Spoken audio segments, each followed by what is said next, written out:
Но прежде всего, что такое был перегрев экономики? Когда объявили о перегреве, когда главной задачей стало блокирование экономического развития, вполне официальная задача, никто не говорил о том, что у нас экономический рост 4,3%, поэтому еще был 3,5%. Ну и вот в Китае 10% годовых – это нормально, из года в год. В Москве 10% – это нормально, но для России шалиш, это нельзя.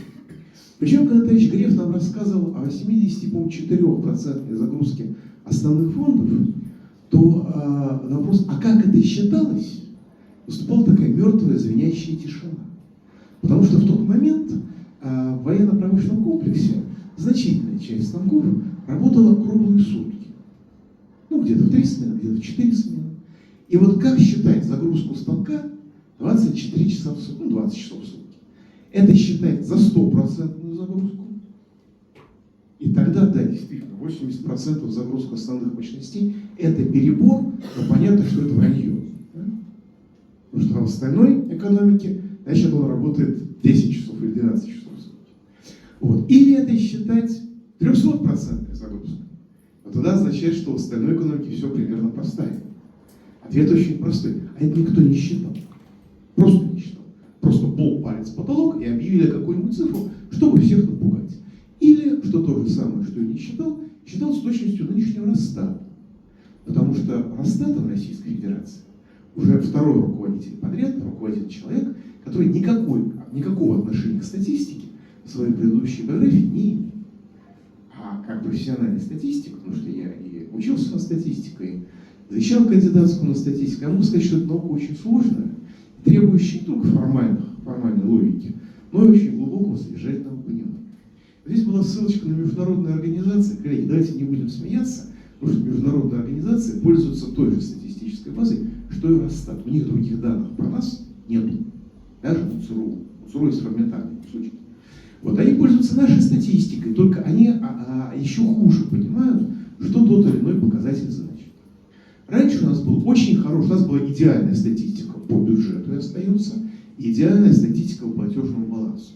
Но вот беда, дорогие друзья, платежный баланс отражает то, что заработали субъекты российской экономики. Или потратили. Но они заработали. Раньше заработал, значит, в общем случае привел деньги в Россию. И валютный приток имеет место быть. А сейчас у нас ситуация, когда даже если убрать вывод капитала, убрать недобросовестность, убрать там все спекуляции, по-честному, многие деньги, заработанные за границей, вывести сюда нельзя. При этом, учитывая торговлю нашими ресурсами, как-то, мягко выражаясь, дисконтом, да, платежный баланс отражает то, что мы должны были заработать. Реальность, в каких-то вопросах, в каких-то сферах лучше, в каких-то сферах хуже. Но каково отклонение этой реальности от того, что мы пишем в платежном балансе? Банк России на самом деле знает, Минфин знает, и Росфинмониторинг, если захочет, знает тоже. Но мы с вами про это не узнаем. Чем была вызвана болтовня о перегреве? Понимаете, экономика – это наука об обмене, о балансах, о, взаимодействии производства, обмена, распределения, потребления и так далее. Но экономические решения принимаются исходя из политических соображений. Исходя из вопроса о том, какую цель мы с вами преследуем. Эта цель, как правило, не экономическая. Потому что экономика – это средство. И ситуация очень простая. Нашим социально-экономическим блоком управляют люди, которых встречи называют либералами, с легкой руки Анатолия Борисовича Чубайса. Но это люди, которые обслуживают интересы финансовых спекулянтов. Вот в экономике есть несколько секторов. Есть производительный сектор, есть социальный сектор, хотя мы его из экономики обычно вывозим, но есть. Есть блок финансовых спекуляций. Вот экономическая власть принадлежит блоку финансовых спекуляций. Так исторически сложилось. Соответственно, что у нас произошло во время СВО? У нас, благодаря категорической необходимости развития военно-промышленного комплекса, пошло реально бурное развитие производительного сектора. В 22-23 году. Дальше эту проблему решили, его задавили, но тем не менее развитие было довольно ощутимо.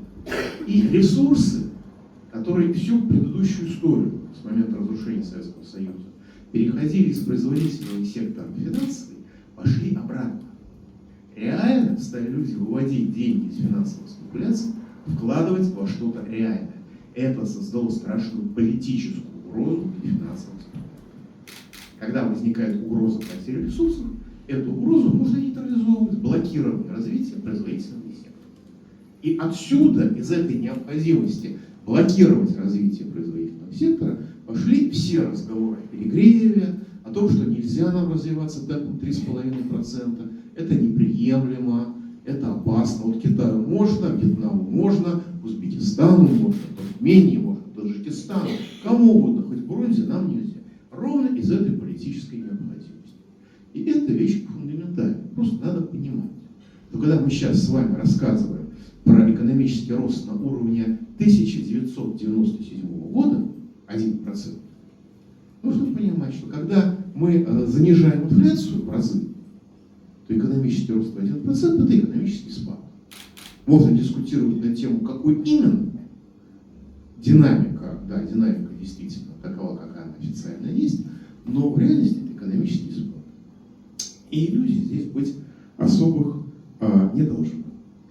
Значит, теперь про цели. Понимаете, когда вы галлюцинируете в отчете, вы галлюцинируете и в планах. У нас вся наша политика устроена на прогнозе, что у нас инфляция следующих 3 лет будет равна 4%. Потому что по принципу полупалец потолок и международные стандарты Банк России поставил себе задачу любой ценой свести инфляцию до 4%. Откуда эти 4% взялись, не знает никто в самом Банке России. Ну вот религиозная ценность. Мы же не знаем, откуда взялась та или иная легенда религиозная. Вот в Банке России точно так же не знают, откуда взялись 4%. Но раньше у нас были разногласия в прогнозах. Минэкономразвитие что-то пытался посчитать, а это не совпадало с целями Банка России. Из этого возникали регулярные скандалы. Сейчас скандалов не возникнет. Банк России продиктовал, Минэкономразвитие взял под козырек. Значит, коллеги, просто обращаю внимание, что в живой экономике не бывает так, чтобы ключевой показатель был неизменным на протяжении 3 лет. Так не бывает. Ну, как температура человеческого тела, она 36,6 градусов не бывает. Она колеблется. И если мы это игнорируем в прогнозе, то это исчерпывающе показывает степень вменяемости не только всей нашей политики, но и всех наших построений. Поэтому вы мне, пожалуйста, извините за кудрявость названия моего выступления, потому что нет сил рассказывать таблицу умножения регулярно из года в год и слышать людей, которые говорят, что, знаете, на самом деле дважды два это сапоги в смятку, вот мы в книжке читали, и мы в школе проходили. Сейчас уже выросло поколение, которое действительно так думает. Что у нас происходит? Мы ходим по дурному кругу из года в год. Как вот опорная береза — это такой термин, который на самом деле существует на Камчатке. Там, когда вы едете по дороге, по лесной дороге, и нужно повернуть на КамАЗе, дорогу поворачивать, вам нужно повернуть вместе с дорогой, кузов КамАЗа нужно опереть о какое-то дерево. Потому что иначе КамАЗ там ляжет в этой жидкой грязи, просто на бок. И вот его опирают на такое опорное дерево, и почему-то обычно это береза. Хотя береза, в общем, дерево не стойкое. Вот нашим опорным деревом нашей экономики является представление о том, что Банк России должен снижать инфляцию. Это было записано в свое время, я хорошо помню, как это записывали в закон, потому что тогдашние руководители только что отпочковавшегося Банка России, они не хотели брать на себя лишнюю ответственность и записали по минимуму. Дальше из этой невинной бюрократической, так сказать, логики выросла логика развития, что мы ни за что не отвечаем. При этом Банк Развития прекрасно знает и не скрывает этого, что рост цен вызван произволом монополии. Или, как более политкорректно выражаться, инфляция издержек. И методами денежно-кредитной и в целом финансовой политики можно исправить его на совершенно незначительную часть. Можно, вот как говорил Набиуллина, добиться обеднения населения и этим немножко скорректировать. Но здесь такая ситуация, что с нашими врачами. Когда приходит человек, например, с грыжей, а у врача есть только таблетки от головной боли. Он знает, что не очень поможет. Но он выписывает то, что есть. Так и Банк России. Например, у нас есть только один рычаг, мы знаем, что он не влияет на практику. Ну, вот автомобилисты знают, если тормоз сломался, можно тормозить двигателем. Вот Банк России тормозит двигателем, грубо говоря. Особо его винить в этом нельзя, но он в силу своего изолированного положения приобрел абсолютную власть. В результате мы для того, чтобы снизить инфляцию, разрушаем экономику. В этом цикле мы находимся с середины 90-х годов, когда мы проводим чрезмерно жесткую финансовую политику. Эта политика ведет к разрушению, стагнации, примитивизации экономики, потому что в первую очередь погибают сложные производства, которые обеспечивают наибольшую добавленную стоимость. А дальше возникает ситуация, да, у нас период блаженства, да, когда у нас стабильный курс доллара, относительно низкая инфляция, в 1997 году была 11%, вообще мизер для тех времен, да и для нынешних, на самом деле, тоже, если по-честному считать. И 1% экономического роста впервые за все 90-е годы, вот оно счастье. Но это было достигнуто за счет подавления развития в целом. Дальше возникает вопрос, нужно чем-то пополнять бюджет, какие-то обязательства есть. И единственный способ не допустить развала и разрушения экономики – это девальвация, на которую приходится идти через те или иные процедуры. Дальше у нас девальвация, взрыв инфляции, опять ужесточение финансовой политики, и мы опять на этот круг возвращаемся. Вот мы циклично ходим по этим трем соусам на протяжении уже минимум 30 лет. Радуемся, расшибаемся в эти соусы, составляем балансы и так далее. Почему это происходит? Ну, во-первых, потому что все помнят 92 год, все понимают, что эмиссия денег – это сначала добро пожаловать в август 92-го, но потом, дорогие друзья, в октябрь 93-го. Потому что экономическое разрушение всегда связано с политическим эксцессом. Однако, у нас за эти годы чрезмерно жесткая финансовая политика привела к совершенно фантасмагорическому денежному голоду. Монетизация экономики примерно в 2 раза ниже нормы. И в этой ситуации эмиссия денег, она ведет к снижению инфляции и к ускорению, потому что оживление деловой активности опережает рост деловой массы. Первый раз это было сделано правительством Примакова-Маслякова при Центробанке Геращенко после дефолта 1998 года. Но тогда это был нечистый эксперимент, потому что, как люди вменяемые, тогдашние руководители правительства сочетали это с очень жестким ограничением произвола монополий. Тарифы естественных монополий были заморожены, без всякого ущерба для них, просто воровать стали меньше. И не сильно меньше, на самом деле. И, во-вторых, были ограничены финансовые спекуляции. Но в конце 22 года был поставлен чистый эксперимент, когда без всякого ограничения произвола монополий, без всякого ограничения финансовых спекуляций, просто вбросили в экономику больше 5 триллионов рублей. Результат получился бурный рост развития и никакого ускорения инфляции. Никакого. Это очень существенный показатель, но поскольку он противоречит политической власти финансовых спекулянтов, о нем, об этом эпизоде старательно забывают, как и в эпизоде 1998 года. Мне даже покойный Немцов при мне вслух пытался рассказать, как он с товарищами спасал российскую экономику после дефолта 1998 года, устроенного проклятыми коммуняками. Хотя устроил, ну, скажем так, время. Вот. В чем заключается фундаментальная причина наших проблем? В том, что на нашем уровне зрелости финансовой системы единственный способ нормального развития – это ограничение финансовых спекуляций. Потому что сейчас, сейчас при криптовалюте так это вообще, но любой финансовый сектор, он обещает мгновенную доходность. И вот при нашей финансовой инфраструктуре, которая у нас сложилась уже на самом деле в середине 90-х годов, возможность мгновенного обогащения на финансовых рынках является абсолютным приоритетом на самом деле. И когда вы можете долго развивать какое-то предприятие, а тут можете вложиться в доллар, понятно, что девальвация будет, ошиблись с этим, вот значит следующее будет. И рентабельность у вас этой операции будет точно выше, чем в промышленности, где даже в ВПК запрет выше 12% рентабельности. Просто запрет. Если у вас рентабельность 12,5%, вам приходит прокуратура. Вот. А на финансовых спекуляциях вы получите значительно больше без всяких проблем. Естественно, все ресурсы страны в хвалят финансовый спекулятивный сектор, за исключением отдельных эпизодов, типа тех, которые у нас были в первые годы СВО. И они обескровливают экономику.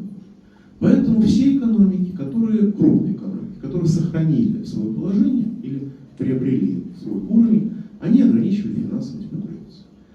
Когда финансовая инфраструктура развивалась до такой степени, что она срасталась уже полностью с реальным сектором, пронизывала его, уже не было объективной границы, тогда можно было финансовые ограничения отменять. Так было в Америке в 1999 году, так было в Японии в 2000 году. Выяснилось, что европейцы в 1988 году очень сильно поторопились отменять финансовые спекуляции, ограничения на финансовые спекуляции. В Индии, в Китае эти самые ограничения существуют и в России. Но когда экономическая власть принадлежит людям, которые когда-то выбирали финансовую спекуляцию, потому что это было выгоднее, а сейчас это уже религиозные ценности, понимаете, вы не можете прийти в церковь и сказать, что, ребята, молиться нужно по-другому, потому что это экономически выгодно. Точно так же вы не можете прийти в финансовый банк и сказать, что, ребята, нужно ограничить финансовые спекуляции. Это отрицание религиозных ценностей. Причем для нашей ситуации вполне себе традиционных ценностей. Поэтому, пока это не будет решено, мы будем находиться в состоянии разрушения экономики. Что у нас с бюджетом? На самом деле, правительство Мишустина умудрилось сделать фантастическую вещь. Оно у нас не написано для этого экономической теории. Придется переписывать для объяснения того, что мы сделали с 2020 года. Может быть, благодаря цифровизации. Когда бюджетными расходами удалось в значительной степени компенсировать последствия макроэкономической и финансовой политики. Это вот я как макроэкономист, у меня в голове это не помещается, но я вижу реальность, и вижу, что это удалось. Воровство осталось прежнее, неспособность организовывать крупные проекты осталась прежняя, гениев не появилось, по-прежнему замминистра не могут говорить по-русски. Нет проблем. Но благодаря цифровизации вот это вот точечное разбрасывание денег, сюда 10 миллиардов, сюда 15 миллионов, сюда 680 миллионов, а сюда 15 миллионов, при том, что эти проекты, они в значительной степени неэффективны. Да? Вот это вот точечное, а сюда льготики какие-то. Вот это вот распределение ресурсов привело к тому, что частично было компенсировано последствия очень жесткой финансовой спекулятивной политики. Но когда вы разрушаете экономику в целом, у вас, естественно, налоги растут не так, как планировалось. Поэтому в этом году начали бюджетное планирование с нелепого дефицита в 1,9 триллионов рублей. Потом увеличили его до таких же нелепых 3,7 триллионов. Сейчас мы рассказываем друг другу сказки. Вот пример сейчас, в течение месяца. Корректировка бюджета до 5,2 триллионов рублей дефицит. Но понятно, что будет 8 триллионов. Всем понятно. При этом это безопасная величина. Она ни на что не повлияет. Поскольку государство имеет 8,2 триллиона по данным Минфина остатков средств на счетах бюджета вне фонда национального благосостояния, а еще оно имеет порядка 3,5 просто денег и золота в фонде национального благосостояния живых, и она имеет не менее 4 триллионов в фонде национального благосостояния высоколиквидных акций, типа Сбербанка, который можно отдать обратно в Банк России, просто взять живые деньги. То есть 15 триллионов рублей бюджет имеет сегодня просто в своем кармане. Но при этом денег нет, но вы держитесь, потому что если эти деньги направить на решение любой проблемы, неважно какой именно, деньги попадут в производительный и социальный сектор, и это создаст конкуренцию для сектора финансовых спекуляций. И вот недопущение этой политической конкуренции с сектором финансовых спекуляций является реальной целью, реальным фундаментом, реальной основой государственной политики. Что мы имеем сегодня? Мы имеем сегодня потрясающую смену риторики. Если госпожа Набиуллина раньше, дело не в Набиуллине, она на самом деле всех возможных руководителей Банка России на сегодняшний день лучше по своим качествам. Лучше. Это приговор. Она говорила, что, ребята, у вас слишком высокое инфляционное ожидание. Значит, спойлер. Инфляционное ожидание – это вещь, которую никто и никогда не умел считать сколь-нибудь внятным образом, вы понимаете, да? У вас недопустимая концентрация привидений в вашей аудитории, Поэтому я объявляю карантин. Это так звучит. Вот. У вас слишком высокие инфляционные ожидания, поэтому мы держим ключевую ставку высокой. Вот риторика волшебным образом сменилась. Теперь нам говорят: ребят, у вас высокий дефицит бюджета, и поэтому мы держим ключевую ставку высокой. Спойлер, на следующие годы дефицит бюджета тоже запланирован высоким относительно. Здесь товарищ Ветев, вот это он сказал, проговорил четко, что в представлениях официальных экономистов намеченный на будущий дефицит бюджета тоже высокий, неприемлемо высокий. И, соответственно, ключевая ставка будет, по крайней мере, планируется высокой.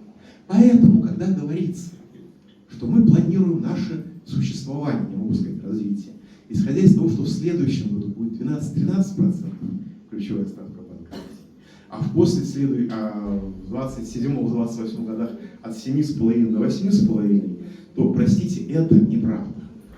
Это мы основываем прогноз на заведомо нереалистичных представлениях. Да, может быть, у нас произойдут изменения не кадровые, но содержательные. То есть у нас очень много людей фиксируется на личности. Это ошибка. Потому что если Набиуллину заменить на любого из ее заместителей, на любого, кого можно заменить в рамках нынешней системы, будет сильно хуже. Просто будет хуже. Потому что экономическая политика будет та же, а волевые качества резко снизятся. И, соответственно, будет очень много простора для совсем несистемных финансовых спекуляций. И не только с криптовалютой. Вот. Но могут произойти какие-то оздоровительные тенденции. Но это качественный переход, который мы планировать не можем и прогнозировать не можем.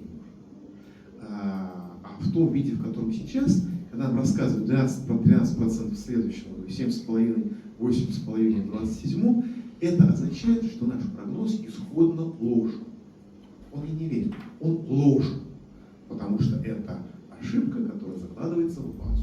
Соответственно, нам при планировании нашей конкретной деятельности, мы же ее не прогнозируем, как уважаемые руководители, мы ее планируем, вынуждены планировать, потому что мы, так сказать, отвечаем за свои действия, в отличие от уважаемых руководителей. Нужно исходить из того, что вот все эти прекрасные разговоры, это, ну, скажем так, очень интересная ненаучная фантастика. Или сказки для старших заместителей министров. А реальность будет хуже с точки зрения ключевой ставки, с точки зрения роста, ну и, соответственно, с точки зрения девальвации тоже, потому что бюджет все равно придется чем-то выполнять. В этом году мы пока избегаем этой необходимости, удерживая относительно высокий дефицит бюджета. Но в следующем году, даже по официальным прогнозам, некоторое ослабление рубля опять планируется. Спасибо. Спасибо. Дорогие друзья, спасибо вам огромное, что вы прослушали этот ролик. Но самое главное не то, что сказано в нем, а то, что будет сказано в моем канале на Телеге и в моем канале в Дзене. Подписывайтесь на них.